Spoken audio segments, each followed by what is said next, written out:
The Cincinnati Bengals really need to win, obviously. Need to win at home, obviously. They could really use a dominant showing, too. Let's get into it.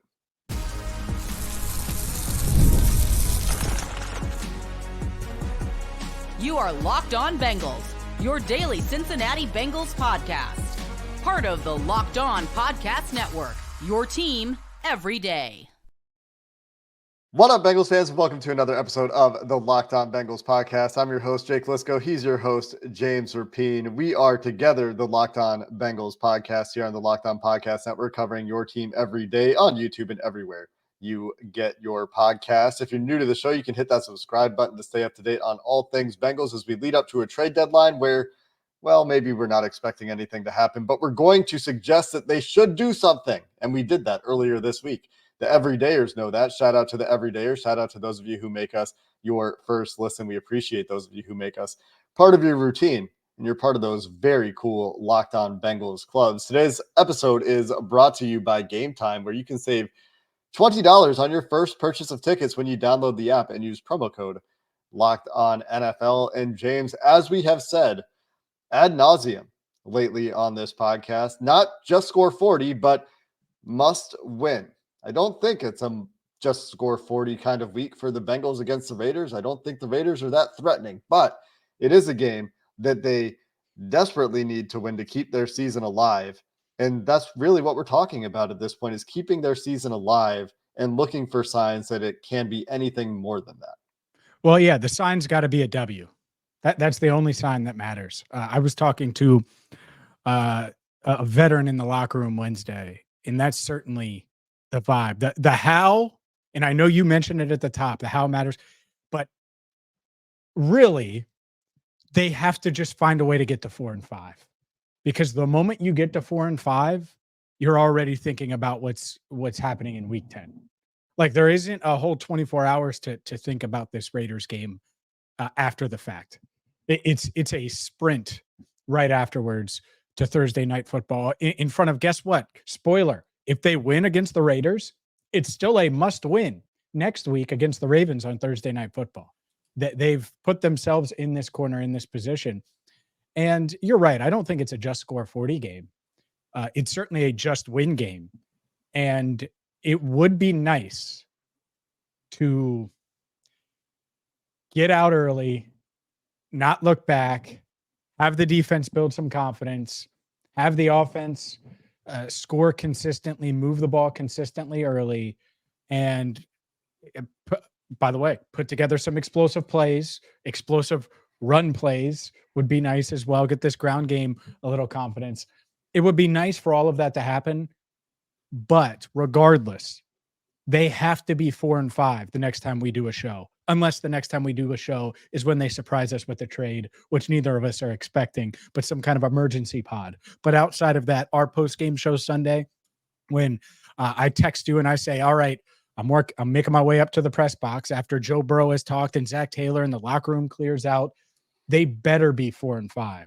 There's no excuse to not be. I've thought it all week long. You have 5 days to save your season, and that starts on Sunday with the Raiders. They have to get a win.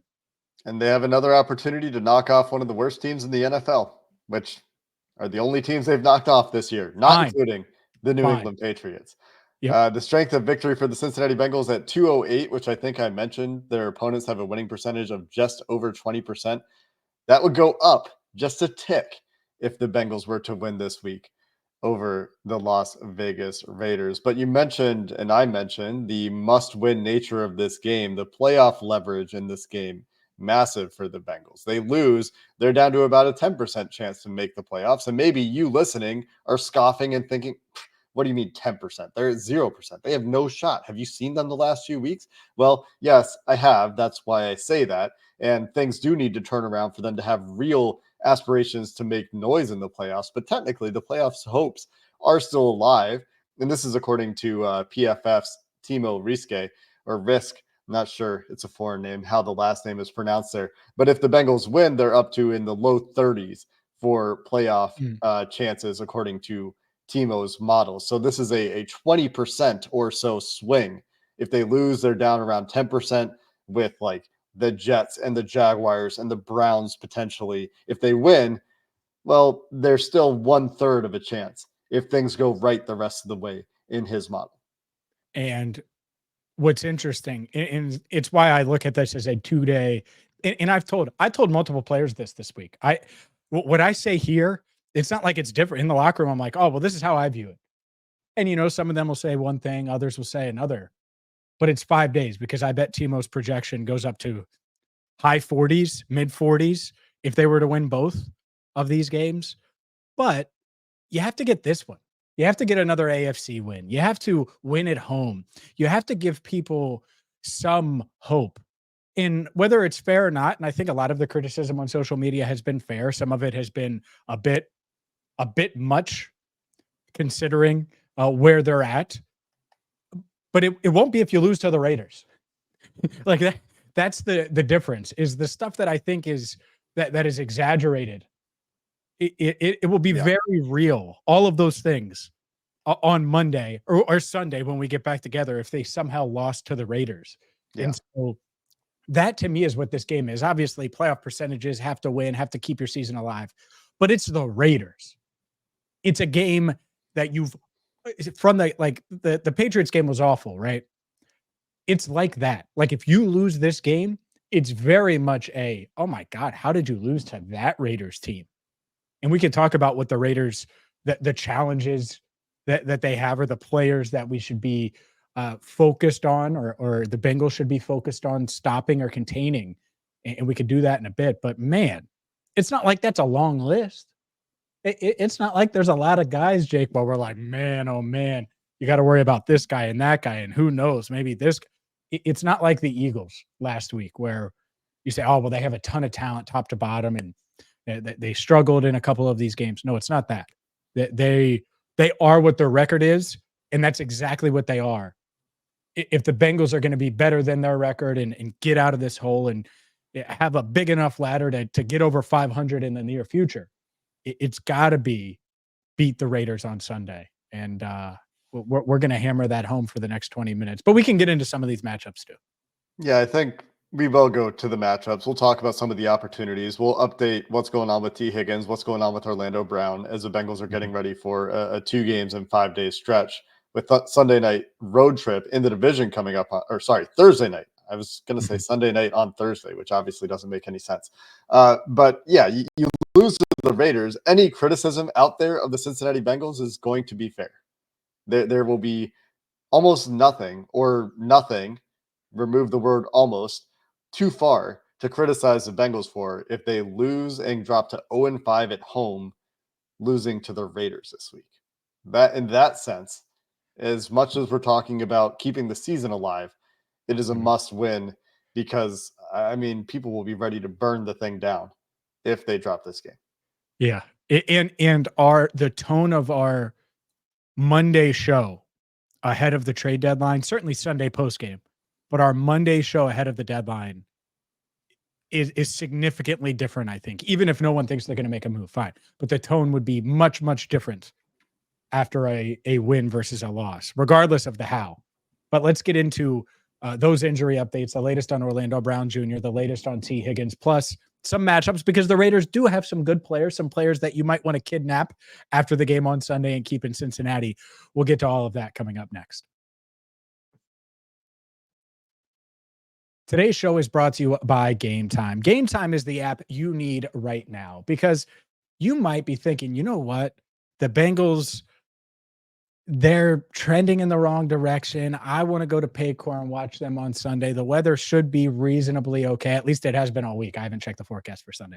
Well, Game Time's the app to get, because if you're looking for tickets to Bengals games, any live events, maybe you're an NBA fan and you want to see an NBA game or two this year, Game Time is the app to download. They make getting tickets to your favorite live events easier, whether it's their price guarantee, where they're going to guarantee the lowest price. And it's not just that. I love this feature.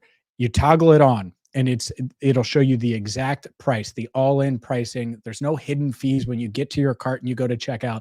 That is probably my biggest pet peeve with any ticket service. Well, Game Time has solved that. You can also get panoramic views directly from your seat. All you have to do, is download the Game Time app, create an account, and use code LOCKEDONNFL for $20 off your first purchase. Terms apply. Again, create an account and redeem code LOCKEDON NFL for $20 off. Download Game Time today. What time is it? Game time. Our friends at 5 Hour Energy and we here at LockOn Bengals know that being a passionate Bengals fan isn't just a hobby. It's a way of life. From the tailgates before the game to listening to LockOn Bengals throughout the week, it takes a lot of energy to power through those Sundays, those touchdown celebrations, the agonizing last drive, heart pumping moments of football games. And that's why 5 Hour Energy has created Stand the Fan 5 Hour Energy Shot, the energy shot made for super fans like you, the fans who are first in the parking lot and last to leave. 5 Hour Energy and we at Locked On Bengals see you in that effort.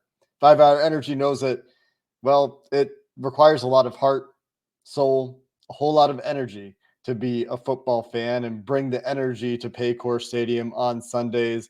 Whether you're prepping for the tailgate, ironing your jersey, whatever it is, your game day to-do list is a mile long, and that's why the limited edition Stand the Fan 5 Hour Energy Shot is here to help keep you fueled throughout the season. What's your fan fuel this week?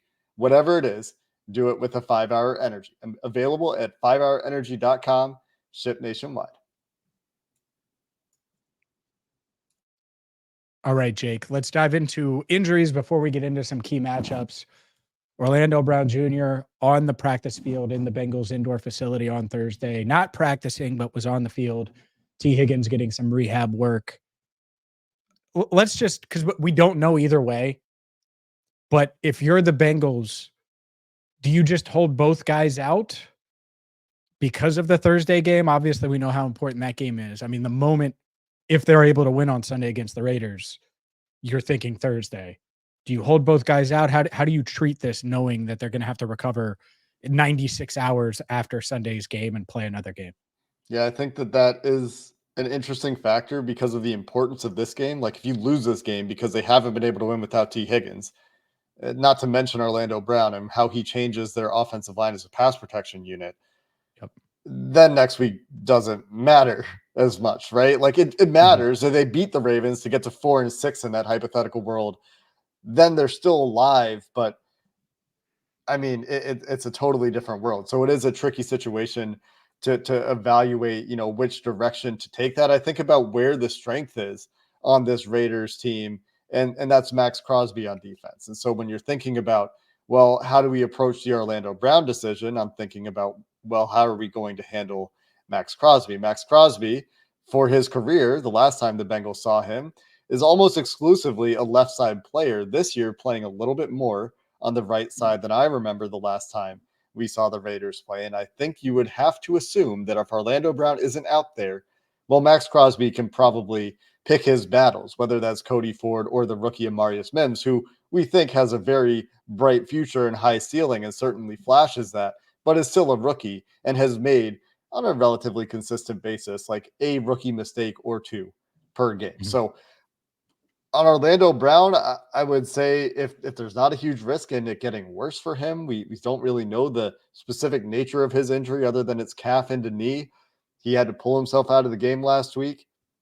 If there's not a huge risk of that getting worse, I would see if he could try to play. I wouldn't want to risk it getting worse, though, and that's what we don't know. For T, on the other hand, I mean, you're talking soft tissue injury for Tee Higgins and the risk of aggravating soft tissue injuries if this is just a quad strain kind of issue, as he dealt with a hamstring strain kind of issue, as we saw Joe Burrow deal with a calf strain issue last year. I wouldn't want to push that. So I do have a different feeling on the two players, even though they're both incredibly important to the Bengals offense. Yeah, I think you're right here. Twofold. One, there's a reason the Jermaine Burton train and hype, whether it's Joe Burrow, whether it's Zach Taylor, there's a reason. And part of it is he's probably doing the right things, growing as a player, understanding the playbook more, and getting a better grasp. The other part of this is I think they know that Tee Higgins is probably out this week. And they should be able to beat the Raiders without Tee Higgins. I know their record without him and how tough it is and all of those things. But the Orlando Brown Jr. one is tough for a couple of reasons. One, we know his history. He does not like missing practice, let alone games. And I know that some of the guys in the locker room are like, hey man, miss practice this weekend. Just come Sunday. You're a veteran. You don't need to practice. And so hopefully that's what this is, where you're right. He's sore, but feeling good enough to suit up and can play because of Maxx Crosby, who we'll get to more in at length. But the path to the Bengals blowing this game certainly involves not being able to stop number 98, Maxx Crosby. And so having Orlando Brown Jr. out there certainly matters. So I would lean towards him playing right now if I had to guess, and it is a guess as we record this on Thursday afternoon. At the same time, I think with T, I think they know, man, if we can get him back for that Thursday night game, get him extra rehab, knowing we're recording this a week from that game, it would be great to have him then. And in the meantime, try to get past this Raiders team without T. I think that's the most realistic scenario. And then the question is, if Orlando Brown Jr. does play, right, can he get through the game? Is he limited at all? Is he still effective as he was pre-injury, where he was playing his best ball? I mean, he was playing so great, because you're going to need him against Baltimore. I mean, you do.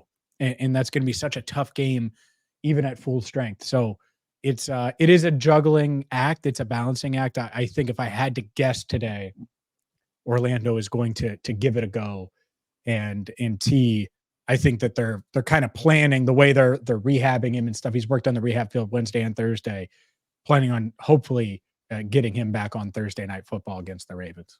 And hopefully that would be the case for T, that he's fully healthy and ready to go for that game. Obviously, ideally that would happen this week, but it doesn't seem too likely, with both players going likely to receive that DNP designation for 2 practices. And that's a difference for both for Orlando, right? Wasn't he limited last week?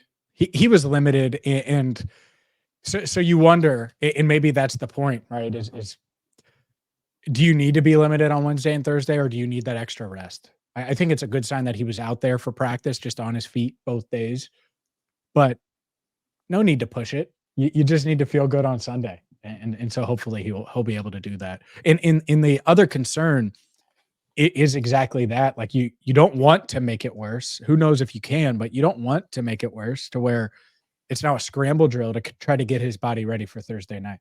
Yeah. We will keep an eye, of course, on what's going on with those injuries, but we'll not have another show between now and the game. So we'll have to, unless there's a trade, updates. Yeah, unless there's a trade. We'll have to provide you updates through that LockOn Bengals Insider channel, which you can join at joinsubtext.com/LockOn Bengals with a 2-week free trial. If you want to see what it's all about, you can get texts directly from us, text us back, and have some conversations. One of our LockOn Bengals insiders wants the outro to return to its normal state today, and we'll see if they get their wish at the end of the show here. I think that's reasonable. Also, our insiders knew about Orlando Brown Jr. I would say midweek last week that he was going to suit up. So there is valuable info in there that is shared. Now, ultimately, on the pod, we try to share as much as we can, but the insiders usually have an inside look, pun intended, at some things that we know ahead of time. That's right. James, we haven't talked a ton about some of the matchups in this game, some of the trends in this game between how these teams have performed in recent weeks, where maybe the recent stretch of play should have us feeling a little bit less confident about certain things in this team, but the Raiders it's hard to find something that they do well as a team. And we mentioned that there are a few players. We've talked about Maxx Crosby a little bit. That's certainly one of them. On the offensive side of the ball, there are a couple of rookies on that team that were players that we talked about in the pre-draft process, James, that one of them in particular is probably the best player on that entire Raiders team right now. And that's Brock Bowers. We'll discuss some of the matchups that we're going to be watching for, some of the trends that I think will be interesting this week as the Bengals take on the Raiders, coming up next. Today's show is brought to you by FanDuel. FanDuel is what you need right now. Why? Well, it's America's #1 sports book, and maybe you think that the Bengals are going to just roll the Ravens. Well, they're 7.5-point favorites right now. And all you have to do is go to FanDuel.com and get in on all the action. The over-under set at 46.5. So who knows? Maybe you think Brock Bowers is going to lead this Raiders offense, score a bunch of points, and it's going to be a shootout. The Bengals minus 350 to win outright. You can get those odds and all of these different odds, from touchdown scores to same game parlays, player props in one spot. FanDuel.com.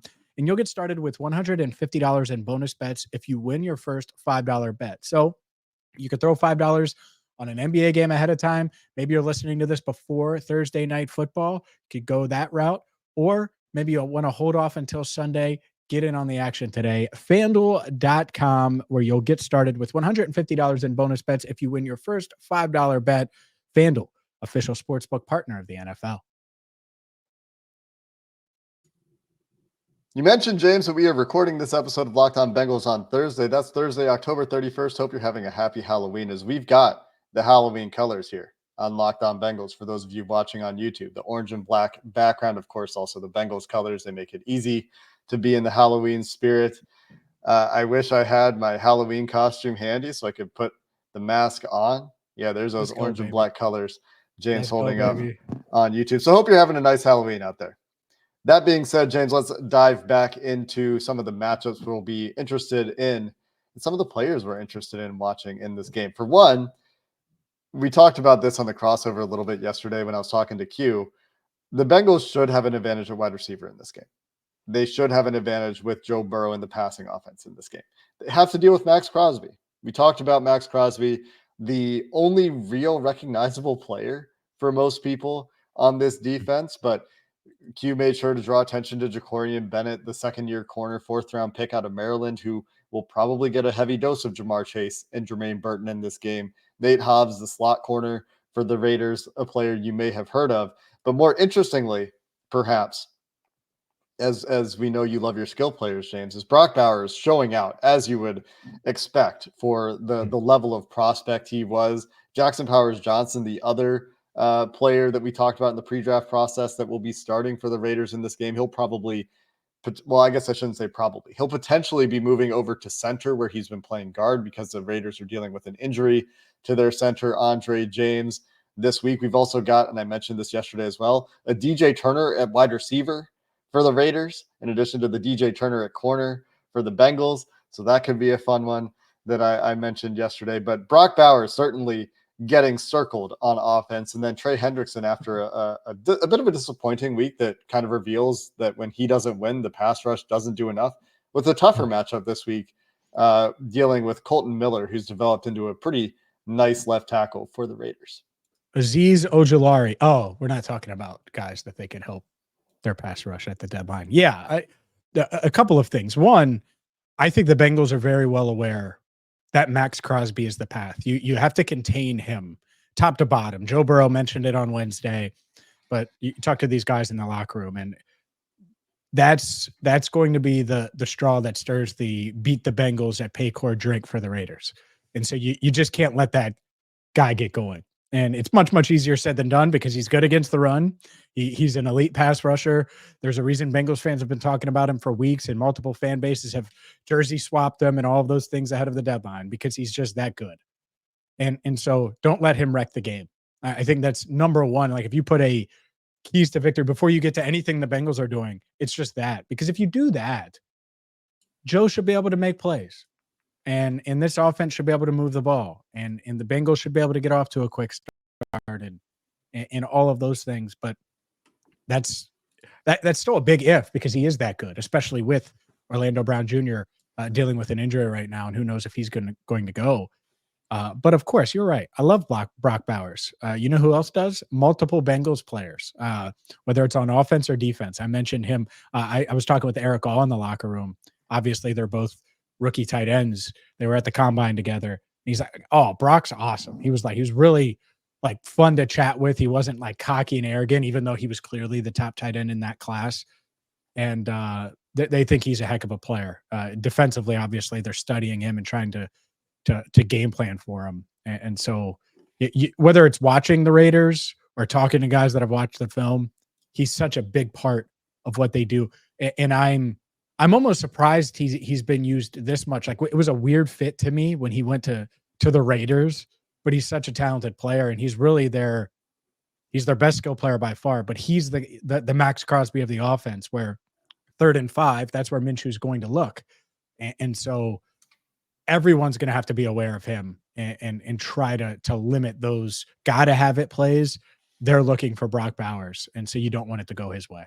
Yeah, I think that that's probably the entire key to the Raiders offense. They're going to try to run the ball. They've been the worst, maybe not the worst, one of the worst rushing offenses in the NFL. The Bengals have probably been worse over the last 4 weeks, though. Yeah, So 4 weeks it's been rough. Yes. we got a couple real bad running games in this game. We also have the Raiders rush defense, which has been pretty bad in this game. So an opportunity for the Bengals running offense to get back on track potentially this week. On the other side, if the Bengals somehow can't contain the Raiders running game after they've honestly done a pretty good job of it for the most part against really good running games in Philly and in Baltimore, despite late game carries that do count. Don't get me wrong, but for most of those games, they were pretty good against Saquon. They were pretty good against Derrick Henry and honestly respectable containing Lamar Jackson's running ability with the threat that he presents. But outside of Brock Bowers, you got Jacoby Myers on offense for the Raiders. You have a rotation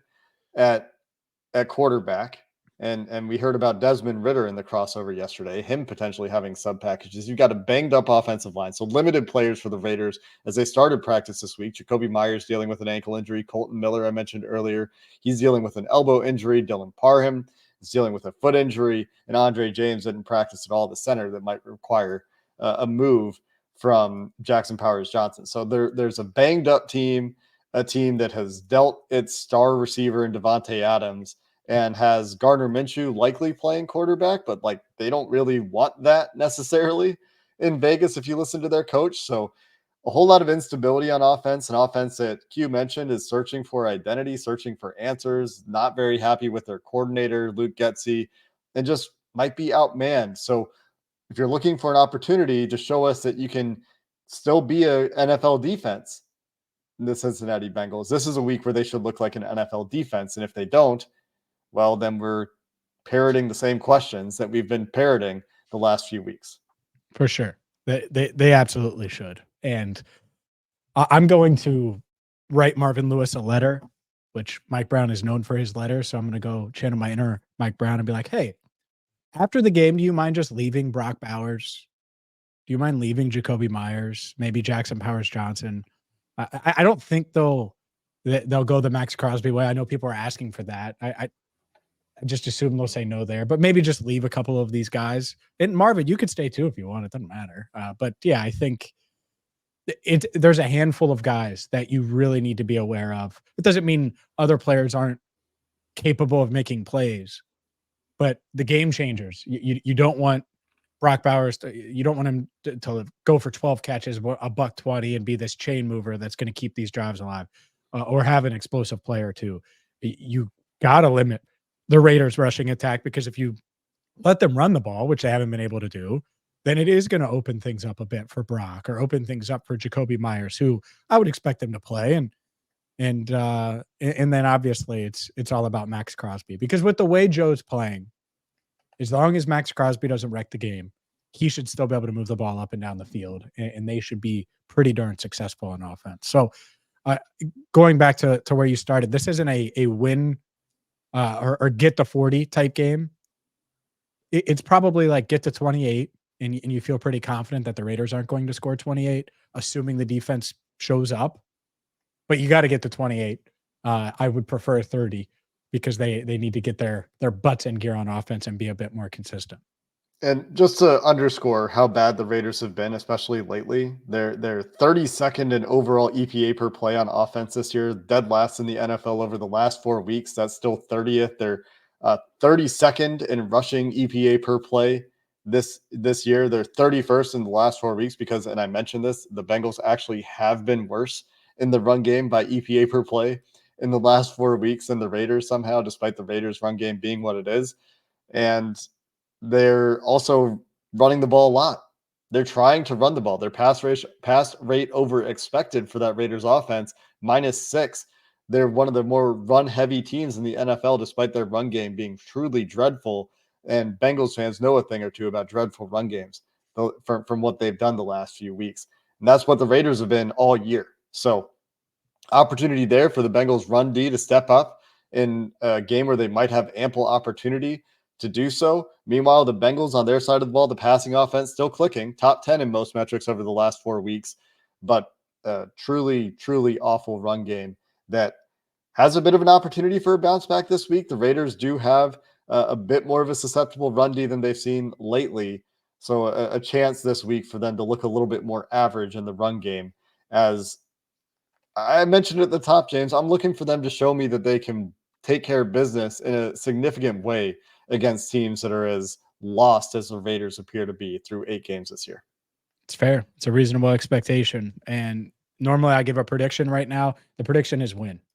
It would be nice if it's 30-10 and they handle business like you said, but I don't want to be seeing your face again on Sunday afternoon and this team be 3-6, because then it's over and the entire conversation changes.